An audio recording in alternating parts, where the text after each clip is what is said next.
एक दिन की बात, परीक्षित जी कहीं भ्रमण करने के लिए जा रहे थे। रास्ते में किसी पुरुष को देख लिया।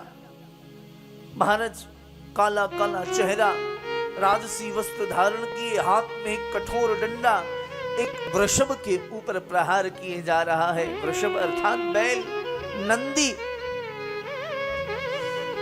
3 चरण उसने उसके तोड़ दिए, चौथे चरण पर प्रहार करना चाह रहा है। परीक्षित जी ने निकाली बाण, मारने के लिए उद्यत हुए। कौन हो तुम? चरणों में आकर के गिर गया।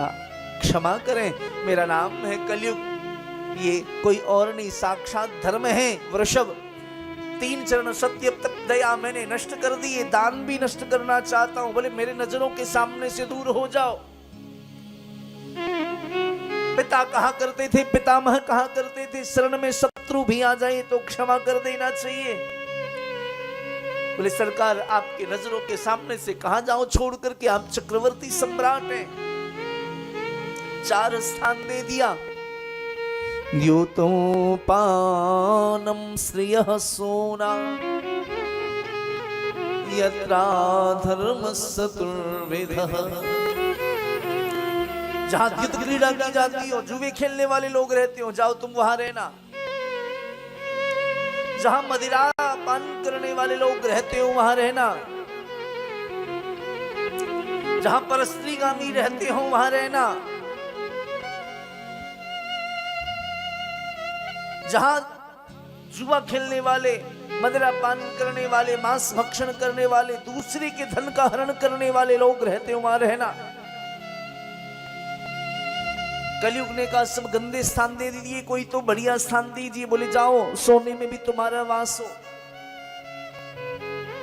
शुक्ल यजुर्वेद कहते हैं हिरण्यगर्भः समवर्तताग्रे भूतषि जातः पतिरेक आसीत् सदाधार पृथ्वीं यामुत इमां तस्मै देवाय हविखा विधेम।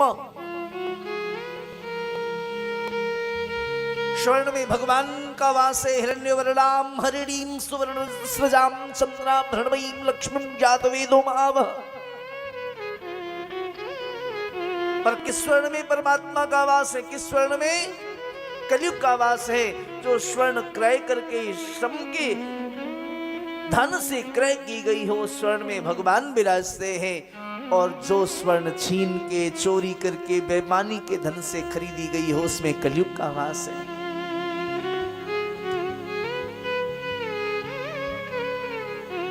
बोले जाओ, आज से सोने में भी वास हो। अभी थोड़ी देर पहले कथा के प्रारंभ में मैंने आपको सुनाई थी कि धर्म को एक पतिव्रता नारी ने साफ दे दिया, तुम्हारे चारों चरण नष्ट हो जाएंगे। याद है आपको? भूल गए?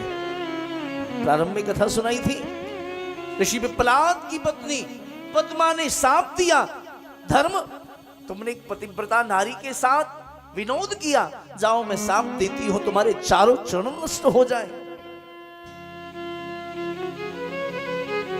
कितनी शक्ति है पातिव्रत धर्म में, देखो आप। उसी पद्मा के साप का परिणाम आज कलिकाल 3 चरण को तोड़ चुका है, 4था चरण भी तोड़ने वाला है।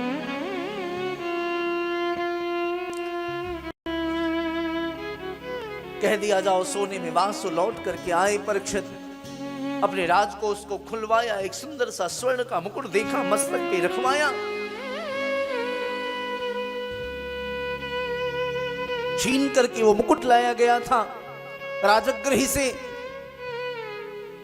भगवान जरासंध के मस्तक से वो मुकुट लेकर के आए। आप राजगृह गए होंगे, भगवती जरा माता का मंदिर है वहां, अजात शत्रु किला मैदान से थोड़ा सा आगे, जो 22 कुंड है उससे पूर्व, वहां से छीन करके लाए थे।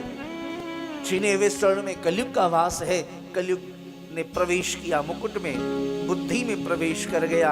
कभी शिकार खेलने नहीं जाते, आज शिकार खेलने के लिए चले गए। बहुत दूर निकल गए, प्यास लगी रास्ते में, चारों ओर ढूंढा, जल नहीं, एक झोपड़ी देखी, कुटिया देखा, पहुंच गए। अरे कोई है जो मुझे जल पिला दे।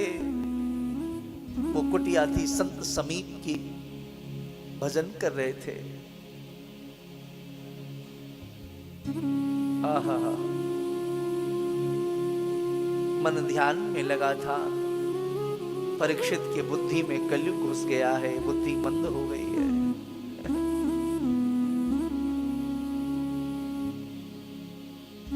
कभी कभी लगता है जब परीक्षित जैसे भक्त के जीवन में ऐसी अवस्था आ सकती है, तो हमारे आपके जीवन में आ जाए तो कौन सी बड़ी बात है।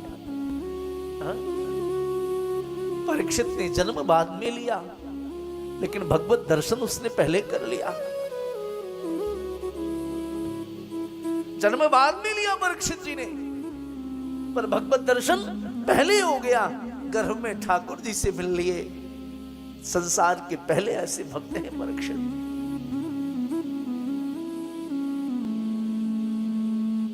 हाँ,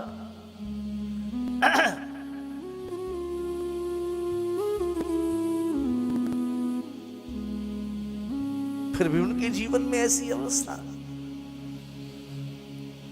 इसलिए भगवान जगन्नाथ से कहो सरकार, बस कृपा बरसाए रखना, अपना बनाए रखना। महाराज, एक तक्षक मरा हुआ उठाया, गले में डाल दी समीप के। ऋषि पुत्रों ने जाकर के उनके पुत्र शिंगी को कहा, शिंगी ने हाथ में जल लिया, सांप दे दिया। परीक्षित, तुझे अपने राजपद का इतना अहंकार, मेरे पिता का अपमान किया, जा ये तक्षक 7वें दिन डस लेगा, तेरी मृत्यु हो जाएगी। रोने लगे, आंख खुली समीप की, बेटा क्या बात है? बोले गले को देखो, सर्प किसने किया? परीक्षित ने। बेटा तू क्रोधी है, तूने कुछ अनहोनी घटना तो नहीं घटा दी? पिताजी, जो आपका अपमान करे मैं उसे कैसे छोड़ सकता हूं? 7वें दिन इसी तक्षक के डसने से मृत्यु हो जाएगी। बेटा तूने ये क्या कर दिया? ऐसे धर्मात्मा राजा को आवेश में आके साफ दे दिया।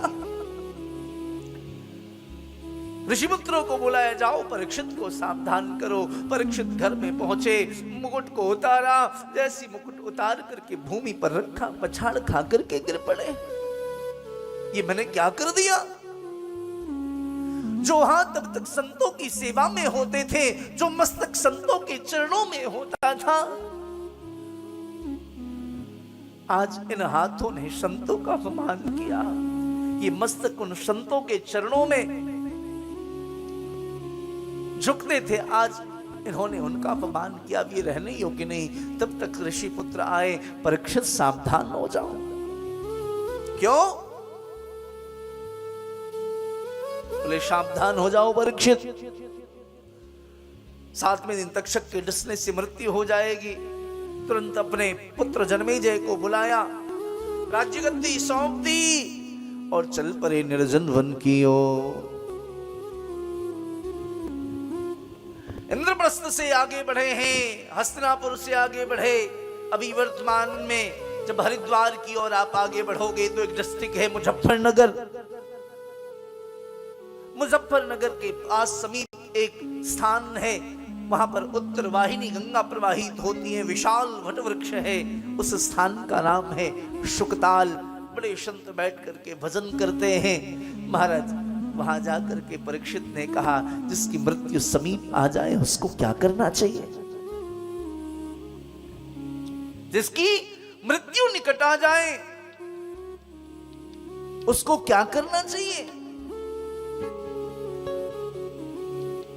सारे संतों ने मौन धारण कर लिया। वर्षों बीत गए, मुझे तो अब तक भगवत प्राप्ति नहीं हुई, परीक्षित को क्या उत्तर दूं?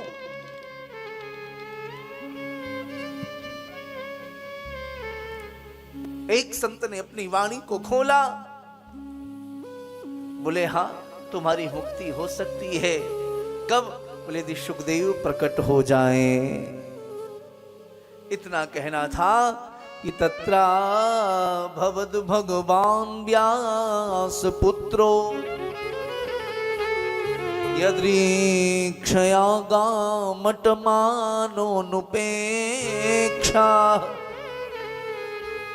तत्रा भवद भगवान व्यास पुत्रो यदृक्षया गामटमानोनुपेक्षा।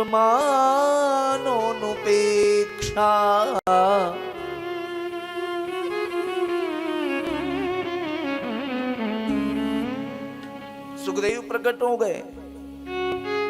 आहा, अद्भुत दृश्य है, अद्भुत श्रृंगार है।